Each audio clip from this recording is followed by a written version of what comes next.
नमस्कार, मैं रवीश कुमार। त्वरित टिप्पणी में आपका स्वागत है। क्या सुप्रीम कोर्ट को यह बताया जा सकता है कि उसके फैसले का पालन नहीं होगा तो वह अफसरों को कोर्ट में समन कर सकता है या नहीं? उन्हें नाम लेकर फटकारा जा सकता है या नहीं? 5 पन्नों का एक ड्राफ्ट कोर्ट को सौंपा गया है, जिसे लेकर थोड़ी चर्चा होनी चाहिए कि इससे कोर्ट के अधिकारों पर क्या असर पड़ेगा और अफसरों की मनमानियां कितनी बढ़ जाएंगी। आज के वीडियो में इस पर फोकस रहेगा, लेकिन इंडियन एक्सप्रेस की एक खबर पर नजर डाल लीजिए।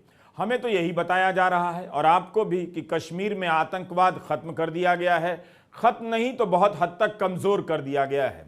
जनता तो इसका यही मतलब निकालती है कि सुरक्षा व्यवस्था और खुफिया व्यवस्था वहां एकदम टॉप क्लास है। लेकिन इंडियन एक्सप्रेस की इस खबर को देख लीजिए। एक्सप्रेस के नाविद इकबाल ने लिखा है कि हालत यह हो गई है कि श्रीनगर के SMHS अस्पताल में हर 12 मिनट में नशे की लत का शिकार एक व्यक्ति आता है। मार्च 2022 से लेकर मार्च 2023 के बीच नशे की लत वाले 40,000 से अधिक लोग नशा मुक्ति केंद्र पर आए हैं। इसकी जिम्मेदारी कौन लेगा? गृहमंत्री अमित शाह बताएंगे कि मोदी सरकार के दौर में कश्मीर में ड्रग्स का जाल कैसे फैल गया। जम्मू कश्मीर के पुलिस प्रमुख का बयान है और छपा है कि राज्य में आतंकवाद से बड़ा खतरा ड्रग्स हो गया है। अब बताइए, जहां पर केवल केंद्र सरकार की तमाम एजेंसियां काम करती हों, फिर भी उस कश्मीर में ड्रग्स का जाल इतना कैसे फैल गया और लोग इतनी बड़ी संख्या में इसकी चपेट में कैसे आ गए? होता यह है कि अब यह सवाल कोई पूछता नहीं है। 15 अगस्त का मौका हो या जब श्रीनगर में G20 की बैठक होने वाली हो, तब गोदी मीडिया के पत्रकार अपना कैमरा लेकर वहां गए, कश्मीर की वादियों और डल झील की सुंदरता दिखाकर आ गए कि कश्मीर स्वर्ग बन गया है। क्या आपको उन पत्रकारों की रिपोर्ट से पता भी चला कि कश्मीर में ड्रग्स का इतना गहरा जाल बिछ चुका है? एक जमाना था जब सरकार के करीब रहने वाले पत्रकार सरकार के भीतर की खबरें सबसे पहले लाते थे। करीब होने का मतलब यही होता था कि सरकार के भीतर उसके सूत्र बहुत मजबूत हैं। लेकिन अब गोदी मीडिया सरकार के भीतर से ऐसी खबरें नहीं लाता है। आपको पता ही नहीं चलेगा कि कश्मीर में ये आतंकवाद मिटाने का दावा कर रहे थे और अब उससे भी ज्यादा बड़ा खतरा ड्रग्स का पैदा हो गया है और ये खबर उन्हें मिली ही नहीं।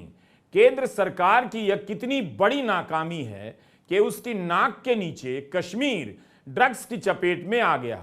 इन सब खबरों को गोदी मीडिया दफन कर देता है। अब आते हैं उस ड्राफ्ट पर जो सरकार की तरफ से कोर्ट को सौंपा गया है।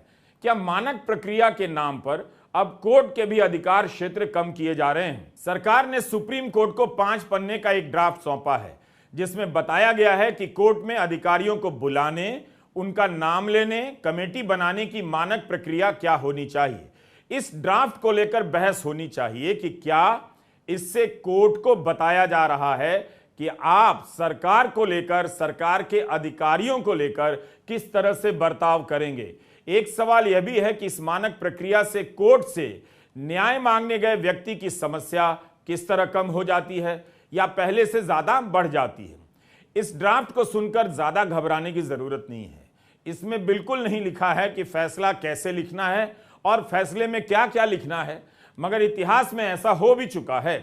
फिलहाल जो मानक प्रक्रिया सौंपी गई है ड्राफ्ट के रूप में, उस पर नजर डालनी चाहिए कि इससे आम आदमी का हित बेहतर होता है या नहीं। अखबारों में आपको ऐसी कई खबरें मिलेंगी कि कोर्ट ने अधिकारी को बुलाया, फटकार लगाई, आदेश के पालन नहीं होने पर अवमानना की चेतावनी दी। इस ड्राफ्ट में अवमानना के संबंध में सुझाव दिए गए हैं कि न्यायाधीश को अपने आदेशों से संबंधित अवमानना कार्रवाई पर निर्णय नहीं देना चाहिए। जिस जज के आदेश की अवमानना होगी तो वे निर्णय क्यों नहीं दे सकते हैं? क्या मैं ठीक समझ रहा हूं? आप प्रदूषण से जुड़े मामले में अदालत की टिप्पणियों को सुनिए।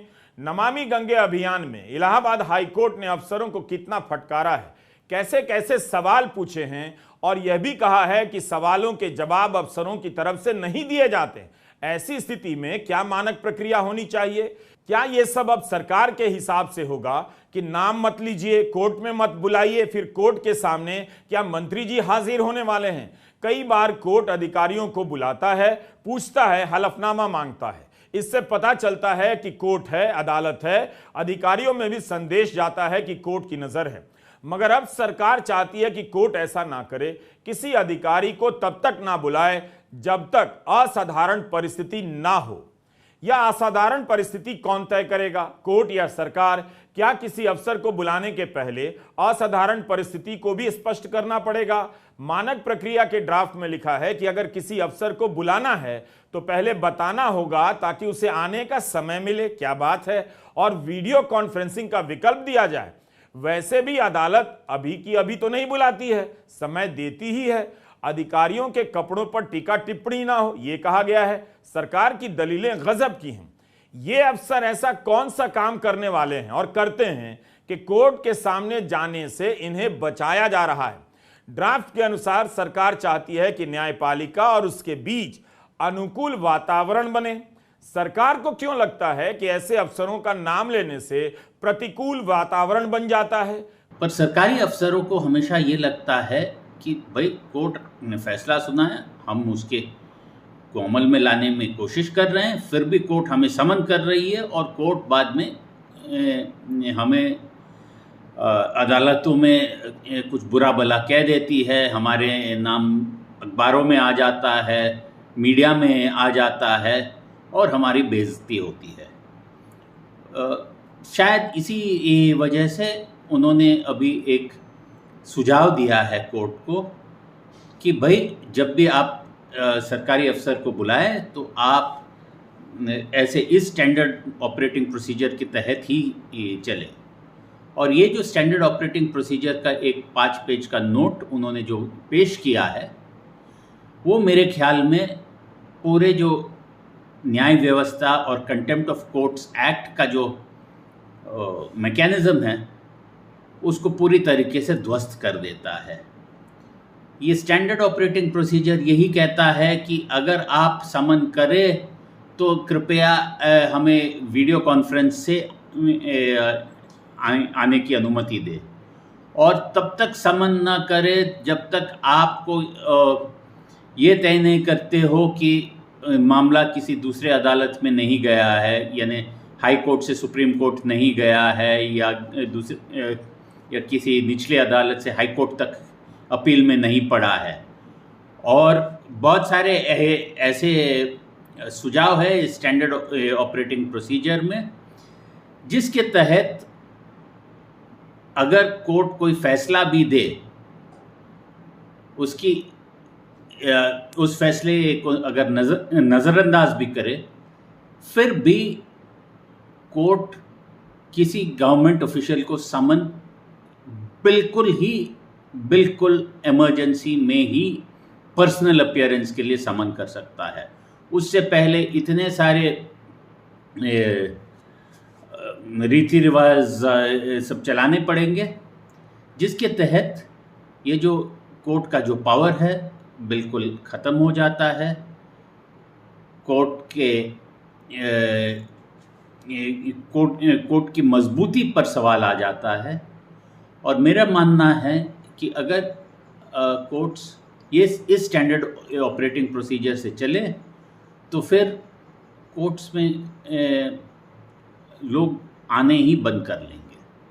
सुप्रीम कोर्ट को ज़्यादा से ज़्यादा जवाब मांगना चाहिए स्टेट से, गवर्नमेंट से, और यहाँ पे गवर्नमेंट की खुद की जिम्मेदारी बनती है कि वो खुद आगे चलकर सारे जवाब दें कोर्ट्स को और कोर्ट में रोज खड़े रहें अगर ऐसे केसेस आ रहे हैं। क्योंकि यहाँ पे दोनों कोर्ट्स और गवर्नमेंट दोनों की रिस्पॉन्सिबिलिटी है कि कैसे करके एक आम नागरिक की समस्याओं को कम किया जाए। सो अगर हम यहाँ पे जवाबदेही से दूर भागने लगेंगे, अगर हम कहेंगे कि हम कोर्ट में नहीं जाएंगे, नागरिक अपना केस फाइल करके लड़ता रहे, तो ऐसे में ये जो सुझाव है ये in the interest of justice मुझे नहीं लगता है। दूसरा सजेशन है कि वीसी से अपीयरेंस हो जाए। ये सारी चीजें आई थिंक कोविड के बाद से ये सारा बहुत होने लगा है और सारे कोर्ट्स हमारे वेल इक्विप्ड हैं इन सारी चीजों को प्रोवाइड कराने के लिए। बट हमें ये इंश्योर करना पड़ेगा कि वीसी एक बहाना ना बने नॉन अपीयरेंस का, और if there is non appearance for some reason which is not sound enough, then adequate action should be taken even on VCs. Court से उम्मीद की जाती है कि किसी अधिकारी का नाम मत लीजिए। बाद में आपसे या पत्रकारों से भी कहा जाएगा कि जब कोर्ट ने नाम लेना बंद कर दिया है तो आप भी अखबारों में नाम मत लीजिए कि इस विभाग का प्रमुख कौन है, सचिव कौन है। आखिर इन पदों पर बैठे लोग क्यों अपना नाम छिपाना चाहते हैं? क्या वे जवाबदेही से भाग रहे हैं? अधिकारी का नाम लिया ही जाना चाहिए। कई बार अधिकारी को तलब करना बहुत जरूरी हो जाता है। सुप्रीम कोर्ट ने मणिपुर के मामले में सुनवाई के दौरान जब यह सब देखा कि हजारों की संख्या में एफआईआर हुई है और कार्रवाई के नाम पर कुछ भी नहीं हुआ है, कुछ ही केस में गिरफ्तारी हुई है, तब अदालत ने कहा कि ऐसा तो लगता ही नहीं कि राज्य में कानून व्यवस्था नाम की कोई चीज बची है। इसके बाद कोर्ट ने मणिपुर के पुलिस प्रमुख को हाजिर होने का आदेश दिया और उन्हें हाजिर होने के लिए समय भी दिया। कोर्ट ने यह नहीं कहा कि 1 घंटे में मणिपुर से दिल्ली आ जाइए, बल्कि कई दिनों का समय दिया। फिर कोर्ट को यह सब बताने की जरूरत क्यों पड़ रही है? मणिपुर के डीजीपी को बुलाया गया, वे हाजिर भी हुए और उसके बाद कोर्ट ने तय किया कि महाराष्ट्र के पूर्व पुलिस प्रमुख को पुलिस की जांच पर नजर रखने का काम सौंप दिया जाए। तो क्या इसके लिए सरकार अब बताएगी कि कोर्ट कैसे बुलाए, कब बुलाए और किस तरह से बुलाए? क्या यह सब इसलिए है कि सरकार अपनी पसंद के अधिकारियों से खूब मनमानी करा ले और कोर्ट उनका नाम लेकर पब्लिक में फटकार भी ना लगाए, ताकि वे अपने बच्चों के सामने, समाज के सामने और नौकरशाही के बाकी वर्गों के सामने वे लज्जित ना हो, उस अधिकारी का नाम जनता को पता ना चले और उसकी सामाजिक बदनामी ना हो? आपने देखा कि वर्नन गोंजाल्विस और अरुण फरेरा को बिना ठोस सबूत के 5 साल तक जेल में रख दिया गया। उसके लिए किसी अफसर को बुलाकर फटकार लगानी हो, नाम लेना हो, तो वो क्यों नहीं करना चाहिए? क्या ये सब अब बंद हो जाएगा? हम ये दावा नहीं करते हैं कि पहले ऐसा होता था या नहीं, रूटीन था या अपवाद था, लेकिन मौजूदा हालात में संदेह पैदा होता है। अब सवाल है कि क्या सुप्रीम कोर्ट इस तरह की मानक प्रक्रिया के ड्राफ्ट को मंजूरी देगा? Which this SOP talks about is कि अगर कोई कमिटी बना रहा है सुप्रीम कोर्ट, तो सुप्रीम कोर्ट उसका उस संगठन का दायरा बता दे और उसमें कौन कौन व्यक्ति किस रोल में होगा वो ना बताए। तो मुझे लगता है कि अगर कोई नागरिक सुप्रीम कोर्ट जा रहा है और कह रहा है, सुप्रीम कोर्ट या कोई और भी कोर्ट जो कि कोई कमिटी का गठन करते हैं, जा रहा है, तो वो अपनी समस्या का पूरा समाधान मुझे लगता है सिर्फ और सिर्फ कोर्ट से ही चाहेगा। तो ऐसे में कोर्ट से एक्सपेक्ट करना कि वो सिर्फ कमेटी का संगठन कर दे और उसमें जो मेंबर्स होंगे उनका डिस्क्रिप्शन ना दे, मुझे लगता है ये एक लिटिगेंट के इंटरेस्ट के फेवर में नहीं है। मानक प्रक्रिया को लेकर बहस होनी चाहिए। जिस तरह से नौकरशाही के आगे की दीवार ऊंची होती चली जा रही है, पारदर्शिता के नाम पर वेबसाइट बनाकर नौकरशाही जनता से और भी दूर होती जा रही है। वो अब इन प्रक्रियाओं का सहारा लेकर कोर्ट के सामने नहीं जाना चाहती है।